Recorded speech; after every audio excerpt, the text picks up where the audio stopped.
I'm Steve Morgan, founder of Cybersecurity Ventures and editor-in-chief at Cybercrime magazine. As part of our ongoing coverage on ransomware, we recently spoke to several top experts about how they see it. But before we check in with the CISOs, we caught up with Anna Collard, SVP Content Strategy and Evangelist at KnowBe4 Africa. When it comes to ransomware or extortion attacks, that's definitely something that's not going away anytime soon. They might reinvent themselves in the way that their attack techniques or the way they will extort or put leverage on you to pay, but it is so lucrative that it's not going to go away at all. So all we can do as security practitioners is prepare for it. Like with anything in security, we need defense in depth. That's the only way that we can deal with it. We need different layers of control. Prevention is always better than cure, but we also have to very much work on incident response and have a multi-stakeholder approach to define how we tackle this. It's definitely a reality in the next years to come. Global ransomware damage costs were predicted to reach $20 billion annually in 2021, up from $325 million in 2015. Looking forward, Cybersecurity Ventures predicts the cost will exceed $265 billion by 2031. Ransomware is the fastest growing type of cybercrime, but according to Paul Connolly, Chief Security Officer at HCA Healthcare, a Fortune 100 company and one of the nation's leading providers of healthcare services, it wasn't always the massive threat that it is today. I can remember when it was just kind of an annoyance where maybe somebody would get an email that had an attachment and they'd get fooled into clicking on the link and it would encrypt their device.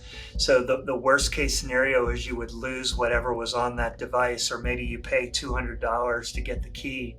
So to think how it's evolved into something that is such a serious threat, for us, it's all about the threat to operations and the threat to the trust of our patients if their personal information were to be disclosed. So it's become a huge business risk. It just seems like they continue to evolve, that it continues to get more and more serious.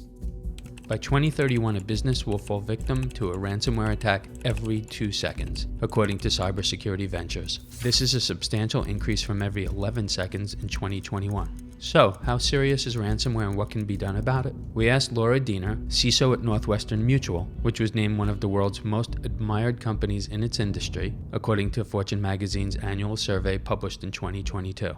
Every CISO should be thinking a lot about ransomware. For anybody who's followed the MITRE ATT&CK framework, it's very helpful in understanding how a ransomware attack actually happens. I don't think anybody's surprised that people are still our weakest link, so you definitely have to focus on training everyone, not just training the technologists, but training everybody at a company about what to look for. As cybercrime continues to evolve, so will the threat of ransomware. As a result, Chief Information Security Officers and cybersecurity teams are devoting more time than ever to staying protected. One of which is Teresa Zielinski, the SVP and Global CISO at GE Gas Power, a world leader in gas power technologies and solutions. What worries me is the double and triple extortion that you're really doing on the same victim, to look across all the different vulnerabilities and really hit them repeatedly to extort that money. So what can we do about it is really the question. And some things that I'm looking at in terms of what can be done is, are you taking a serious look at your cyber posture related to ransomware? AWS has a great view that they published, really aligned to the NIST CSF framework, that they look at it in 3 buckets: the prevent and protect, the detect, respond, and then recover. So if you look across those 3 aspects related to ransomware, what are you doing overall to really put those controls in place?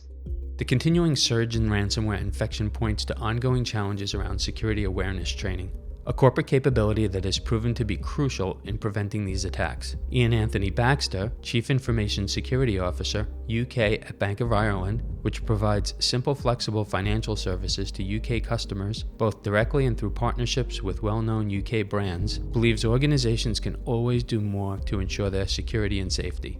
In my own experience, I've been very lucky because most of my working life has been in regulated industries. So there's often been a regulator which has set the minimum standards, set the bar. What I was going to suggest to other smaller companies is look at that. You aren't falling under that regulation, but it's good practice and really would stand you in good stead in many cases. And again, you go back to the hygiene basics of get your patches done, on time, get your fixes out as soon as you can. There's a lot of kind of hygiene that a lot of firms could do that they're still missing, I think, which would kind of take them a long way to being a lot more resilient and less likely to kind of fall victim to some of the malware that we're seeing.